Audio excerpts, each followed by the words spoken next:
J'ai tout essayé. Pourquoi j'arrive toujours pas à avoir un bon sommeil? Bon, c'est très dur de répondre à cette question parce que tu connais pas les patients, tu sais pas s'ils prennent des somnifères ou pas, etc. Mais quand on est insomniaque depuis longtemps, qu'on a essayé, j'imagine, une literie spéciale, qu'on a essayé plein de somnifères, qu'au début ça marchait un peu, puis moins. Qu'est-ce qu'on fait en fait quand ça dure et qu'on n'arrive pas trop à s'en sortir? Est-ce qu'on consulte? Enfin, C'est ça, j'allais poser la question autrement. Quand vous avez mal au ventre, qu'est-ce que vous faites? Vous allez voir votre médecin et quand ça dure comme ça, à un moment, le médecin, si votre médecin généraliste, il s'en sort pas, il va vous envoyer vers un spécialiste des problèmes abdominaux, donc un gastro-entérologue.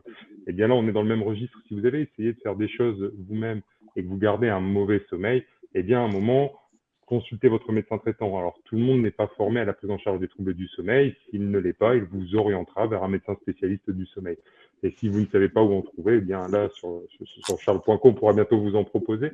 Mais donc, l'idée, c'est aller voir un spécialiste du sommeil pour retrouver un bon sommeil. C'est notre métier, on va vous aider à le retrouver. et du coup, qu'est-ce que vous proposez? Parce que tu parlais de la thérapie cognitivo-comportementale, c'est ça? Tout à fait. Sans tout dévoiler, parce que vous êtes encore un petit peu, ouais, enfin, c'est encore un peu un secret, hein, vous êtes les premiers à le savoir. Et qu'est-ce que ça inclut en fait là-dedans? Sur quoi ça se base? Est-ce qu'il y a des somnifères? Comment ça fonctionne, quoi? La thérapie cognitivo-comportementale va permettre de revenir sur ce que sont les bonnes habitudes permettant un bon sommeil.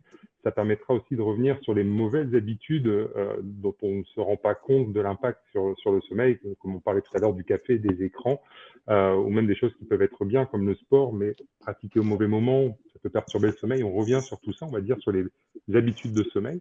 On revient également sur ce fameux mauvais réflexe. Donc, on propose des techniques très spécifiques à l'insomnie pour corriger ce mauvais réflexe chambre, on ne dort pas, et le transformer en chambre, on dort. On revient également sur d'autres éléments parce que l'on sait qu'on peut être parfois influencé par des petites phrases ou des choses que l'on entend ou simplement en se comparant au sommeil du conjoint, comme tu le faisais tout à l'heure, Diane. Eh bien, on revient sur tout ça. Est-ce qu'il faut se comparer? Oui, non. Ces petites phrases, ces petites questions que vous posez, on y répond également sur notamment est-ce que j'ai impérativement besoin de 8 heures pour avoir un bon sommeil? Mais on l'a vu tout à l'heure, non, c'est génétique, ça dépend pour chaque, c'est particulier à chaque personne, on va dire ça. Et je reviens sur une des questions justement que je voyais passer tout à l'heure. On revient sur ce qu'on va appeler la sleep tech, donc tous les outils connectés qui vous promettent un meilleur sommeil. Est-ce que ça marche? Est-ce que ça marche pas? Dans quelle indication? Et on revient également sur tout ce qui va être chimie du sommeil, les somnifères et compagnie. Et donc cette fameuse thérapie, elle n'est pas là pour promouvoir les somnifères, bien au contraire, elle est là pour vous aider à retrouver un sommeil naturel, de qualité, et en plus, si possible, vous aider à sevrer ces somnifères et à les arrêter. D'accord. Bon, écoute, je pense que tout le monde a hâte de voir ça. Moi, Ouais. j'ai aussi beaucoup de temps, mais je pense que les personnes qui sont là ont hâte.